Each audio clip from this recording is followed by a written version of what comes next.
I'll hit continue. And you want me to go? Okay. Here's a song I wrote called Nothing Ventured, Nothing Gained. It's basically just a little bunch of little quotes that we used to say as teenagers in our early 20s when we were misbehaving.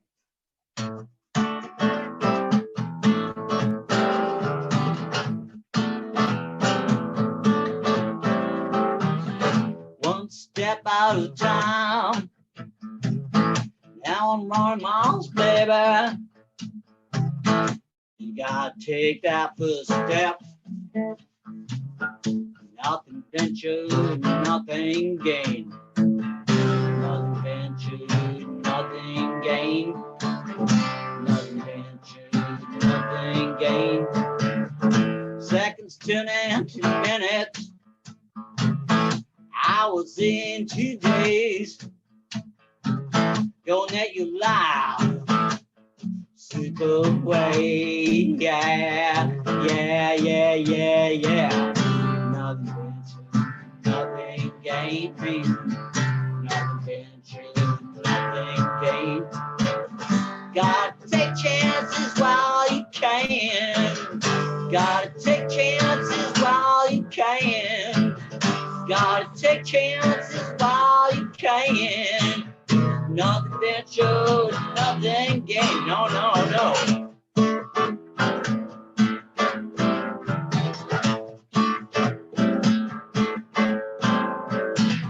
Come on, baby, let's dance. I know you're looking for romance. Come on, baby, take a chance with me. Come on, baby, I want you to dance with me. Nothing ventured, nothing gained. Nothing ventured, nothing gained. Gotta take chances while you can. Gotta take chances while you can. Gotta take chances while you can. Nothing ventured, nothing gained. No, no. Gotta take chances while you can. Gotta take chances while you can. Gotta take chances while you can. Nothing ventured, nothing gained, baby.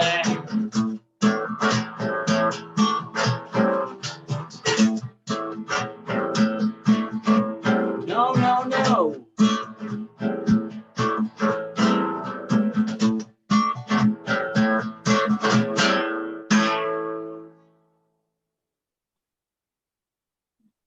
Hello, everyone. Well, that was my friend Pat Axe back on the show, and this is the first time he performed for me, or well, for everybody actually. So thank you, Pat. Welcome back to the show. Well, thanks for having me. Now, I know you recently had some surgery on your finger, correct? Yes. I'm left-handed. I play guitar right-handed, but you know, there's a lot of us left-handed people that aren't completely left-handed because we were raised in a right-hand world. So I have something called Dupuytren contractures. It's spelled D-U-P-U-Y-T-R-E-N. It's contractures, and basically it's this fibrous tissue that grows around the tendons. And you know, you might have seen older people when you're young with it, where their fingers curl in.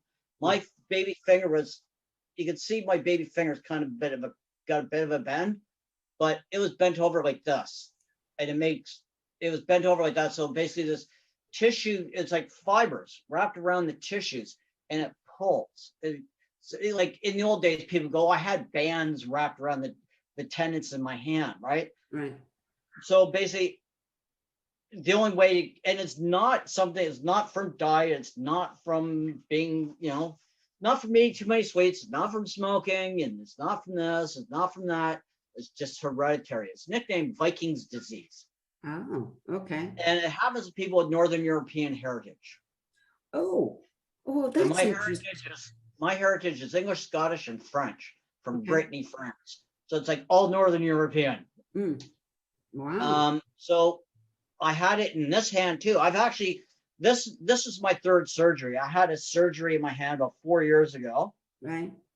And then I had this hand done in October, at the end of October. And then I just had this hand, my left hand done May 26th. So I still have scar tissue on my left hand. I'm able to play with 3 fingers. I'm not able to play with my baby finger yet. It's still quite numb, Right. but I fake it really well. So, and it's a lot more common than people actually think. I mean, I was at a jam session at Lana Lou's about 2.5 months ago, right before I had my operation. Mm-hmm. And I'm sitting around with people, right? There's a woman, there's a couple of guys. Out of 5 people, 4 of us had it. Wow. Yeah. So, you know, it's Northern European. Like everybody, a lot of people don't realize, it's, geographically on the planet, we're all the same germ, but we all look different because of regional areas. Right. Well, people with Northern European heritage, with the blonde hair and blue eyes, I was always blonde and blue eyes. People with blonde hair and blue eyes, like Germans, English, and Irish, and blah, blah, Nordic. This is what we got, right? People in different parts of the world get different other conditions. Sure, yeah. So if I can get through life and this is the worst thing that ever happens to me, so be it. Right. Now, I know you're also an artist, right? A painter. Yes. Do you paint with your left hand? Yes. And does it? I paint and draw and I write and everything. So has it? And I actually throw darts with my left hand. Okay. So has it affected how you work? No, it hasn't. What it's done is put a hold on everything.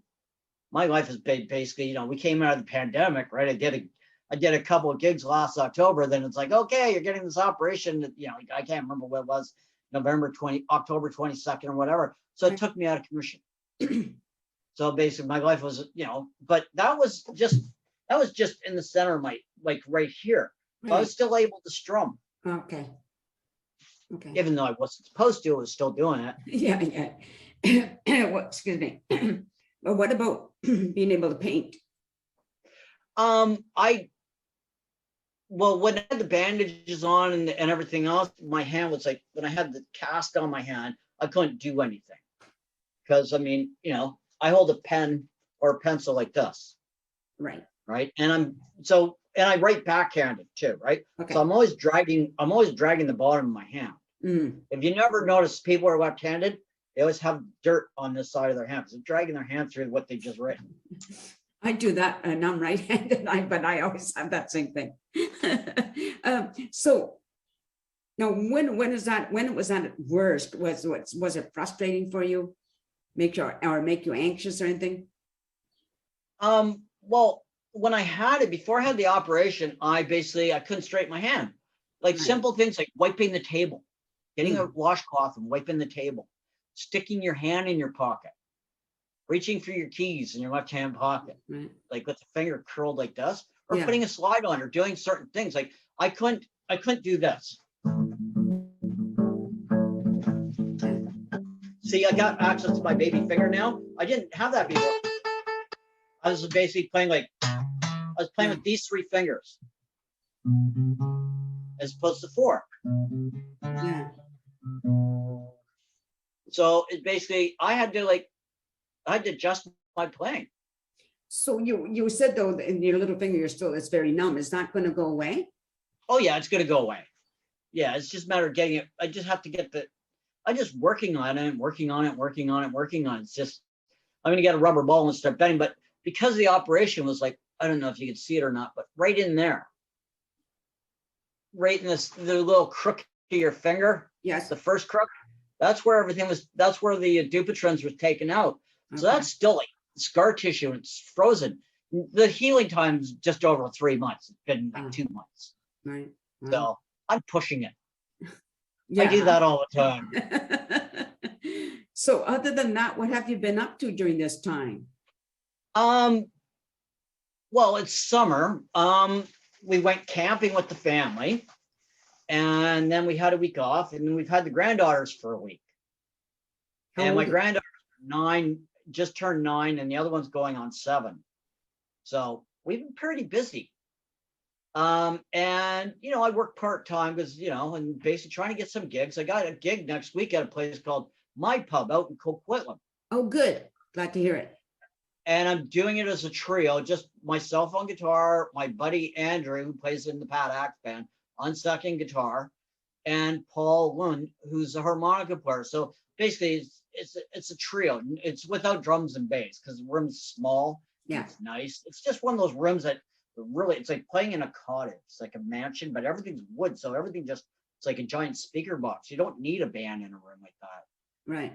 So I'm going to be going in there and I'm going to be singing some of my songs and some blues songs and a couple of popular songs. I mean, I had a rehearsal the other night. We rehearsed Dead Flowers and Ruby Tuesday and a couple of my songs, a couple of Beatles songs. So my repertoire is quite vast. You know, it's Nice. like, Yeah. it's my motto is if you can get the room singing along, you've got them. So basically, that's what I try to do. I try to give them blues songs that everybody will recognize. I go, hey, you know, it's like, I'll do like, you know, people say, sing us a blues. So I'll sing them a Hank Williams song. I'll sing Mind Your Own Business or Move It On Over. Or, you know, something they instantly recognize. Or it's like, give us a blues song. Okay, I give them a Beatles song. That's a blues song. Like the Beatles song For You Blues. For You Blue, the George Harrison one.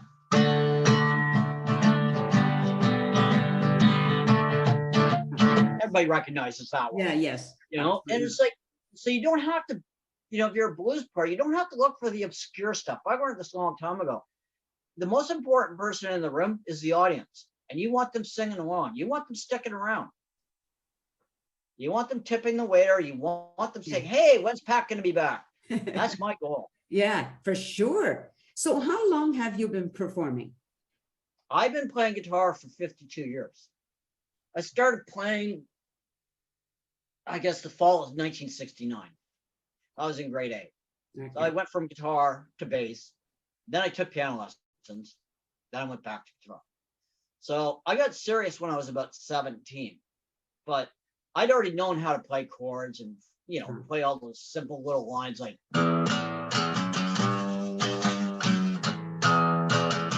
I could play all that kind of stuff. Or all these where I could, because I took bass and I could actually read music. I could play the Saints when marching in by reading it off the charts. So, but it's when I realized I had friends of mine at school who knew I could play, but I hid it. And every now and again they go, Pat, you can do it. You can do it. What note is that? You can do it. So eventually I kind of went, okay. But me and my best friend were the same age. Well, he's playing drums and I was playing guitar. So kind of like at 17, you kind of 16, 17, and I was always an art student, right? So I was a painter and I worked on the potter's wheel and did sculpture. So I think music just, it was always there. Yes. You know? And I mean, I always sang. People go, when did you start singing? I go, I don't remember, you know, because I mean, I was 8 years old when the Beatles appeared on the Ed Sullivan Show. So basically, you know, and all the way through the 60s, the Beatles always had hits. And the AM radio was always on. So I was exposed to Motown at a young age, exposed to the Beatles and the Rolling Stones. So summer of 66, Help was on 65, 66, House of the Rising Sun, and all those Beatles hits and all those Stones hits. So we were always singing along to the radio. Yeah. So it's like, and I was in a choir when I was a little kid. So I always had that, oh, I could always find the note. So I think it comes from just being exposed to music and liking being able to sing along. Yeah, for sure. Now, okay, so you mentioned some of the past artists that you've listened to, performers that you listen to. Do you have any current ones that you follow? Oh, current people? Yeah. I mean, people that there's some women I find incredibly talented, like incredibly talented, like Katy Perry, right? Yes. She's got an amazing voice. There's nothing she can't do. I'm not crazy about her music. I'm not crazy about a lot of the music that's out. Right. A lot of it's auto-tune, it's processed, it's formulated. You got 5 writers writing all the hits for all these people. I like Taylor Swift. But you know, I like a bit of rap, I like a bit of hip hop. But you know, before hip hop became popular, I mean, I was playing with Jamaicans. And it was something they did in the clubs. Right. So, and it's like I used to play with bunch of Jamaicans, right? Back in 81, 82, 80. And it's just like, Cool. they bring their friends along who wanted to be DJs. So we'd be playing, and then in the breaks, they'd be spinning discs. So this whole thing that, the hip hop and the rap thing stemmed from the clubs in Jamaica, went to the streets of New York, became something else. So I think some ways that, rap has influenced a lot of stuff, because it in some respects, it's just as much a pure form of music as jazz was. Because it didn't exist. Like when it became really popular around 82, nothing like that had ever been around. So basically, it kind of morphed, and it morphed from something that was in the clubs to what it is now. So it doesn't, all that kind of stuff. And I mean, if you listen to early rap, they're sampling Rick James or James Brown licks. So it's so yeah, I mean, there's some bands. There's a band, I can't remember their name. They sound like Zeppelin. They sound like Zeppelin from probably around the fourth album, and also from around Physical Graffiti. It's two brothers, a guitar player and singer. I can't remember their name. And there's a bunch of Canadian groups that are really cool. There's Arcade Fire. I love them. Right. Cool. And they've been on Saturday Night Live. They're so good that they were on Saturday Night Live, and Jagger sat in with them. Yeah. For Mick Jagger to sit in with you when you're doing Stones cover song, you must have hit it right. That's fascinating. So, yeah. And I mean, I still like some punk. I was 22 when punk came out, around 87, around 78. I was 22, so I like the attitude. I really like the attitude. Yeah. But I've always just been a blues diehard. When all my friends are listening to, like I lived in an apartment, and I lived on the third floor. My friend lived on the second floor. And the day Sid Vicious died, we had stereo wars. He had a stereo, and it was cranked. Like he was listening to God Save the Queen by the Sex Pistols, and I was listening to Little Feat and studying music. So I went downstairs and said, Eli, can you turn this down?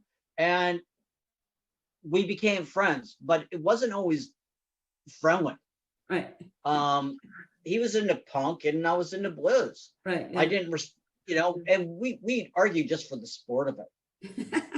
But I mean, that's what you do when you're in your early 20s, isn't it? Yeah. Yeah. So I mean, I worked about his shtick and he worked about my stuff. And I've always loved the progressive rock, certain kinds of progressive rock. Yeah. I love Adrian Belew. Adrian Belew is a guitar wizard. I love Robert Fripp, and I love all that late 70s, early 80s Talking Head stuff that, and well, it's like Adrian Belew played with David Bowie, also played with Talking Heads. Okay. Robert Fripp was the brainchild behind the band King Crimson. So 20th Century Schizoid Man, and then move ahead, like that's like 1969, 70. And right. In the court, so it's like, I wasn't never a big fan of Emerson, Lake and Palmer, but I love Jess. Yeah. Okay. Up to a point. I loved Jethro Tull up until after Aqualung. Aqualung, and then Thick as a Brick, and I just went, I like Aqualung because it's more blues raw, and I'm not into, like, if I want to see a play, I'll go see a play. I don't want it on my record. It's like that's just my personal taste. Yeah. So those are my influences. Bowie's huge. I mean, I couldn't listen to David Bowie for 2 years after he died. It's like George Harrison. I started breaking up. Yeah. John Lennon was a different thing. John Lennon got killed. Yes. And so it was like everybody was in shock. But couple of the biggest influences, like George Harrison is probably one of the biggest influences I've ever had. And it's like every time I'd listen to him, I'd get overwhelmed. So I kind of had to put him aside for a while. Right. And so yeah, I'm influenced by some of the new stuff, and some of my favorite music though. It's like, like I'll give you an example. It's like back in late 70s, early 80s, there's a band called the Specials, an English beat ska bands, right? A lot of people don't realize ska was not new. When it became really popular in the late 70s, like with the Specials doing a remake of the old jazz song "Enjoy Yourself." Yes. It's old stuff. Ska was around before reggae. right? You take ska and you fuse it with a bit of R&B and you got reggae. Right. Slow it down a bit. That's all really interesting, isn't it? Yeah, it's all related though. Yeah, You know, sure. most of it comes from the blues scale, right? It's like if I were to go I'll give you an example. If I were to play a blues scale, right?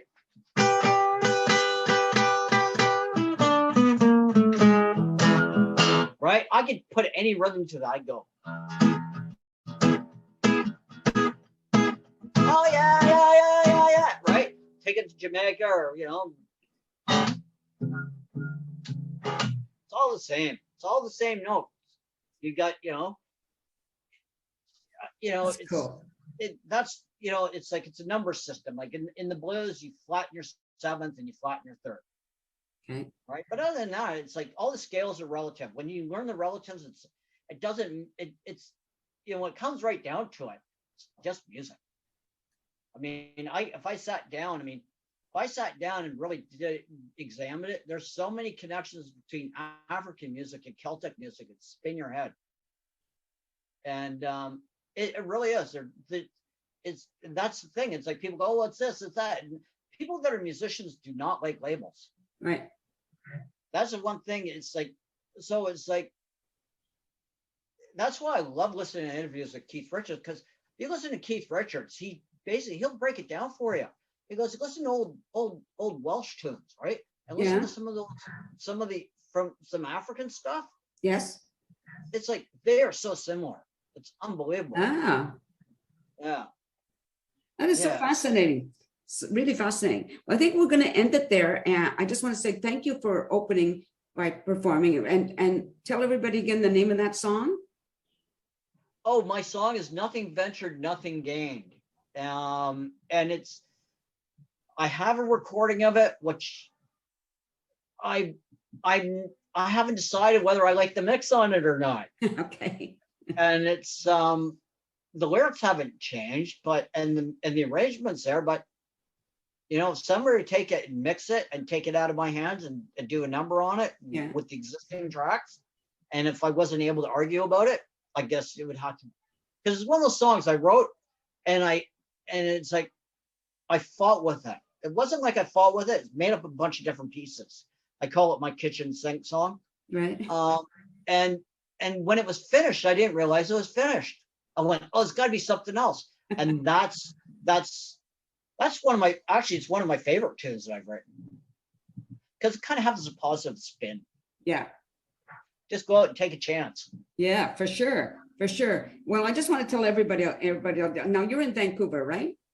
Yes. Okay. So I'm just going to say this to anybody out there who's looking for performers, somebody to come and play music, whether you have a restaurant, a bar, I don't know, a wedding, wherever you would perform.